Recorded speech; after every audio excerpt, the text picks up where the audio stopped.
Scholastic Audio presents Shadow Coven by S. Isabelle, read by Nicola Lambo.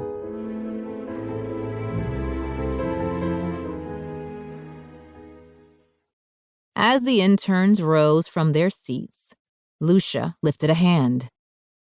"Don't let me interrupt you." She met Jailah's eye, and Jailah's heart leapt into her throat. "Simmons, can I steal you for a moment?" "Of course. You can have my whole afternoon. Not that I don't love the work. I'm so appreciative of the opportunity." She scrambled out of her seat, wondering when the hell she got so anxious. Mercifully, Lucia only smiled as she led her up the shiny oak steps to the second floor, where the council had their personal offices.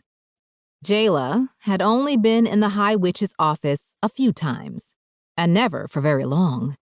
Most of her time was spent in the mailroom or out and about to sit in on meetings with community members. The room was decorated with throw pillows, flowers, and pictures of Lucia's husband and kids. Jailah took a seat in the stiff leather chair opposite the High Witch. "Coffee?" Jailah ran a hand over her slicked back hair. "No, thank you." Lucia's levitating coffee pot topped off the mug beside her keyboard. "I'll get right into it, then. The High Witch of the Americas is arriving next week." A cold trickle of sweat inched down Jailah's spine. She'd known this was coming. There'd been rumors about the highest witch in the country, Evelyn Estrada, making a trip to Halesford since the spring. Jailah had been mentally preparing herself for this moment, but found herself floundering. Theodore Bloom was dead. Adelaide Strigwalk was in the wind, if not dead, and the wolves had retreated into the swamp where they belonged. But there was so much more to the story, and the truth of how Halesford was almost completely overrun with wolves could never come out. Jailah cradled her hand in her lap. The scar that wouldn't fade still circled her wrist. She'd given too much to Mesmort and to Halesford to let the council bind her witchery. "The highest witch! How exciting!" she said, even managing a sweet smile. Lucia met this with an unamused scoff. "She'd like a few first-hand accounts of the incident last haunting season, and I gave her your name. You were there, and it would be good for her to get to know one of Mesmort's brightest witches. These connections are important. If you'd ever like to see yourself in the continent's council, I'm sure you're aware. I said you'd meet her for tea."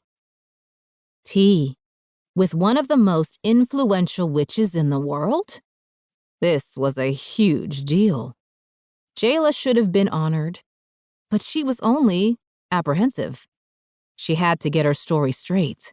Her coven, the boys, they all needed to be on the same page in case highest witch Evelyn grew curious. Jailah grinned, widening her big brown eyes. "It would be my honor." "Great." Lucia drew her wand over the fancy leather-bound planner on her desk, then commanded it shut. Between the strained smile and the snappiness of her movements, Jailah felt like Lucia couldn't wait to be done with this conversation.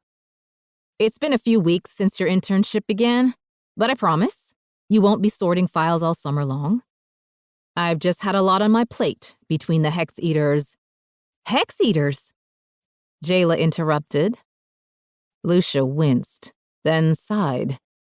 "We're seeing more mundane visitors than usual, and more witches have reported being accosted by Hex Eaters, offering who knows what in exchange for witchy blood." She waved the words away nonchalantly. "More importantly, I've been busy preparing for Evie's High Witch Evelyn's visit." She cleared her throat. "Once it's over, I promise to be a more present mentor." Jailah grinned for real this time. No need to apologize. I'm happy to help in any way I can. While we're here, do you have any questions for me? I've got 10 minutes until my next meeting. Under the mixture of excitement and apprehension in her belly, Jailah felt a twinge of guilt.